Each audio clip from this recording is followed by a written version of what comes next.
Indian revised version 2019 IRB Telugu వాడుక భాషా Bible నుంచి ఆదికాండం 7వ అధ్యాయం.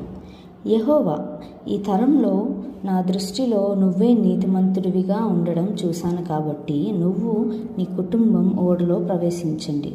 శుద్ధమైన జంతువుల్లో ప్రతి జాతిలో మగ 7 ఆడవి 7, శుద్ధం కాని జంతువుల్లో ప్రతి జాతిలో మగ ఆడ 2, ఆకాశ పక్షుల్లో ప్రతి జాతిలో మగ 7 ఆడవి 7 తీసుకురావాలి.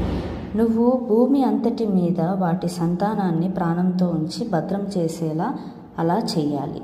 ఎందుకంటే ఇంకా 7 రోజుల్లో నేను 40 పగళ్ళు 40 రాత్రులు భూమి మీద వర్షం కురిపించి నేను చేసిన జీవం ఉన్న ప్రతి దాన్ని నాశనం చేస్తాను అని నోవాహుతో చెప్పాడు.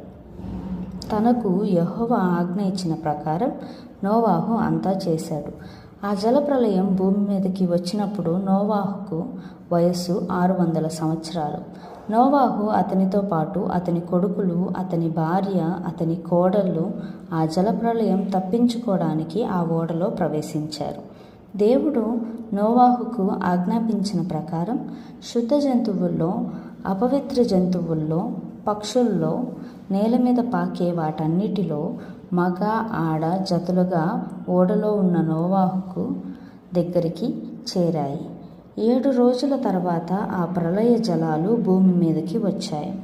నోవాహు వయస్సు 600 సంవత్సరాల 2 నెలల 17వ రోజున మహా అగాధ జలాల ఊటలన్నీ తెరుచుకున్నాయి. ఆకాశపు కిటికీలు తెరుచుకున్నాయి. 40 పగళ్ళు 40 రాత్రులు భూమి మీద వర్షం కురిసింది. ఆ రోజే నోవాహు కొడుకులు షేము, హాము, యాపేతు, నోవాహు భార్య, వాళ్ళతో పాటు అతని 3 కోడళ్ళు ఆ ఓడలో ప్రవేశించారు. వాళ్ళతో పాటు వాటి జాతుల ప్రకారం ప్రతి మృగం, వాటి జాతుల ప్రకారం ప్రతి పశువు, వాటి జాతుల ప్రకారం నేల మీద పాకే ప్రతి పురుగు, వాటి జాతుల ప్రకారం ప్రతి పక్షి, నానా విధాల రెక్కల పక్షులు ప్రవేశించాయి. శ్వాస తీసుకోగలిగి శరీరం గల జీవులన్నీ 2 చొప్పున నోవాహు దగ్గరికి వచ్చి ఓడలో ప్రవేశించాయి. ప్రవేశించినవన్నీ దేవుడు అతనికి ఆజ్ఞాపించిన ప్రకారం శరీరం కలిగిన ఆ జీవులన్నీ మగవిగా ఆడవిగా ప్రవేశించాయి. అప్పుడు యెహోవా వాళ్ళను ఓడలో ఉంచి ఓడ తలుపులు మూశాడు.